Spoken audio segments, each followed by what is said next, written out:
अस्सलामुअलैकुम। Welcome to Emarat. दोस्तों, दो टॉपिक्स पर बात करने जा रहे हैं। पहला टॉपिक हमारा इंडियन ऑक्युपाइड कश्मीर में होने वाले एक ऑपरेशन को लेकर है, जिसे इंडिया ने ऑपरेशन महादेव का नाम दिया है। ये ऑपरेशन एक नया फॉल्स फ्लैग इनकाउंटर हो सकता है, जिसको लेकर इंडियन साइड पर यह क्लेम किया जा रहा है कि ऑपरेशन सिंदूर दोबारा से रिज्यूम होगा। तो पाकिस्तान उसका किस तरह काउंटर करेगा। दूसरा बात करेंगे कि रिसेंटली होने वाले रियाद 2025 में इंडियन एयर चीफ ने सीक्रेटली विजिट किया GF-17 एयरक्राफ्ट को। उनका ये करने का मकसद क्या था।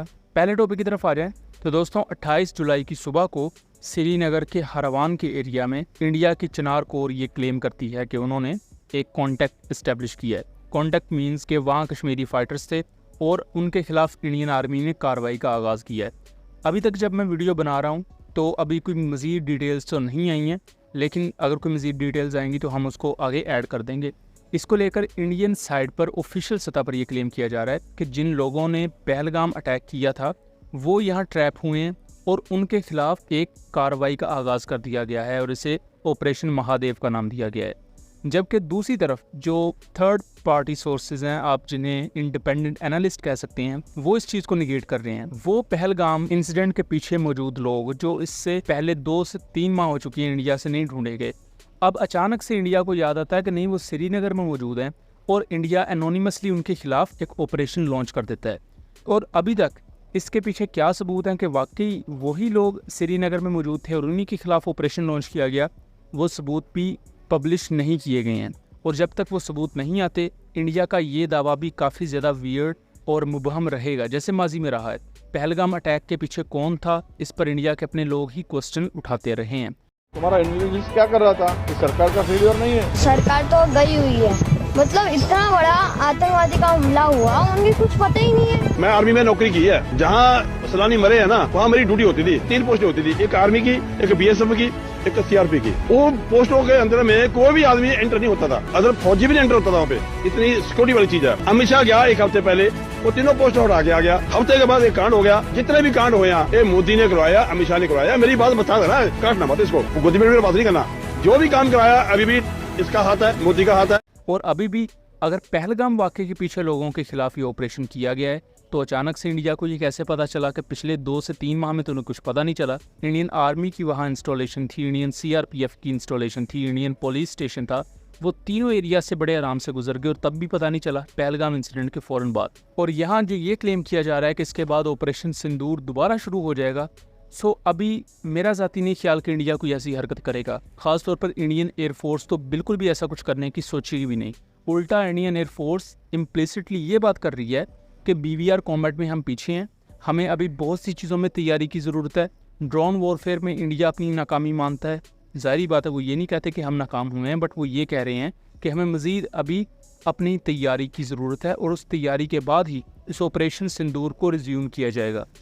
इंडियन एयरफोर्स को बड़ी अच्छी तरह पता है और इंडियन आर्मी को भी ये बड़ी अच्छी तरह पता है कि उनकी क्या क्या कमी है, और यही वो वजह है कि वो अपने से 4 गुना छोटे मुल्क को छेड़ने से भी इस वक्त कतरा रहे हैं।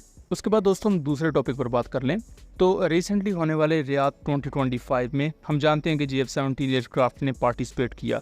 वहाँ पाकिस्तान एयरफोर्स ने प्रेस्टीजियस अवार्ड्स भी जीते और जिस किस्म की कैपेबिलिटीज़ इस दफ़ा पाकिस्तान ने इसके साथ प्रेजेंट की, जैसा कि PL-15 मिसाइल, उसके बाद CM-400 AKG और दूसरे वेपन सिस्टम, वो बहुत ही ज़्यादा इम्प्रेसिव थी। यहाँ पाकिस्तान नेवी के commander of Karachi vice admiral Mohammad Faisal Abbasi, उन्होंने भी दौरा किया और उन्होंने एक पैगाम जारी किया। ये पैगाम उस वक्त भी हमारी नज़र से गुजरा, लेकिन कुछ दूसरी अपडेट्स की वजह से हम इस पर वीडियो नहीं बना सके। इस पैगाम में वो ये क्लेम कर रहे हैं कि इंडियन एयर चीफ भी रियाद 2025 में थे और इंडियन एयर चीफ की पिक्चर्स आप यहाँ देख सकते हैं। उन्होंने भी GF-17 एयरक्राफ्ट को आके देखा, इसको इंस्पेक्ट किया और उसी की बात वाइस एडमिरल कर भी रहे हैं, जिसमें वो कह रहे हैं कि उन्होंने इंडियन एयर चीफ को मानी खेज अंदाज में कहा कि ये वो GF-17 है जिसने आपका S-400 डिस्ट्रॉय किया, आपने इसे देखा? तो उसके मुकाबले में इंडियन एयर चीफ कह रहे हैं कि जी मैंने इसे देखा है।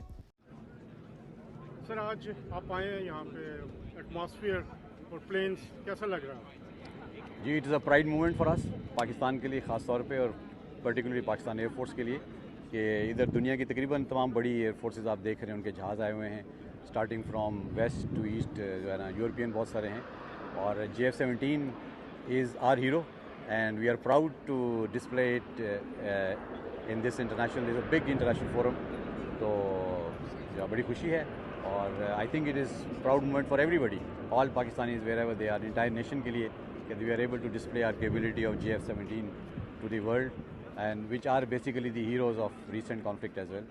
सो आज सर अभी आपको सऊदी भी मिले हैं, तो कतरी सो व्हाट क्या कह रहे थे वो आप? देखिए, मैं इधर कतरियों से मिला हूँ, बाकी और भी बहुत सारी नेवी से मिला हूँ एंड टू बी ऑनेस्ट मैं इंडियन एयर चीफ से भी मिला हूँ, है ना। एंड मैंने उनसे कहा कि हैव यू सीन JF-17, मैंने उनसे पूछा तो उन्होंने कहा जी मैंने देखे हैं JF-17 वहाँ। तो ये है कि आपकी हमारी एयरफोर्स की अल्हम्दुलिल्लाह जो कामयाबी हुई और जिस तरह उन्होंने अपनी कैपेबिलिटी को डिस्प्ले किया है, हर बंदा उसकी तारीफ़ करे और मुसलमान ममालिक ख़ास तौर के ऊपर जो है ना, इवन नॉट यूरोपियन मेरे साथ, बाकी यहाँ के जो UK के एयरफोर्स वाले हैं वो, तो everybody is speaking so high about our capabilities and the way our pilots have performed in the recent conflict. तो दुनिया सब ने देखा है, अल्लाह ताला हमें ऐसे ही कामयाब करे और अल्लाह ताला हमारा साथ दे। अब इसकी आप टाइमलाइन को समझें। Recently Indian air chief Hindustan aeronautical limited पर गुस्सा कर चुके हैं। उन्होंने गुस्से का इजहार पब्लिकली किया कि अभी तक हमें LCA तेजस नहीं मिले और अगर इंडियन एयरफोर्स की कैपेबिलिटी को बिल्ट नहीं किया जाएगा तो चाइना से लड़ना तो दूर की बात, ये पाकिस्तान से लड़ने के काबिल भी नहीं रहेगी। और हम ये चीज़ वाज़े तौर पर जानते हैं कि आज के दौर में एयर कॉम्बैट और एयर सुपीरियोरिटी बहुत ज़्यादा अहम हो चुकी है और इंडिया वो चीज़ अचीव करने में नाकाम रहा है। इंडिया ने जितनी बड़ी तादाद में फॉर्मेशन बनाई थी ऑपरेशन सिंदूर में 72 एयरक्राफ्ट की कि वो पाकिस्तान को बॉम्ब करेंगे, उनमें से सिर्फ 4 से 5 ही पाकिस्तान पर अपने वेपन्स रिलीज़ कर पाए।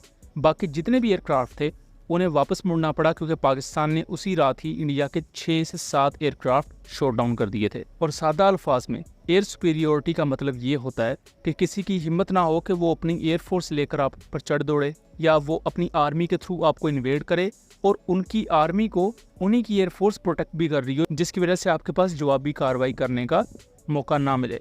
लेकिन दूसरी तरफ 10 मई को इंडिया ने स्टैंड ऑफ जो रेंजेस पर रह के मिसाइल्स फायर किए, उनके खिलाफ पाकिस्तान को अब नई स्ट्रेटजी की ज़रूरत है जिस पर ऑलरेडी काम हो भी रहा है और यहाँ जो पाकिस्तानी साइड पर भी कमियाँ देखी गई उनको पूरा करने के लिए भी इस वक्त मामलात को शुरू कर दिया गया है। सो दोस्तों, ये था एनालिसिस। उम्मीद करता हूँ चीज़ें क्लियर रही होंगी।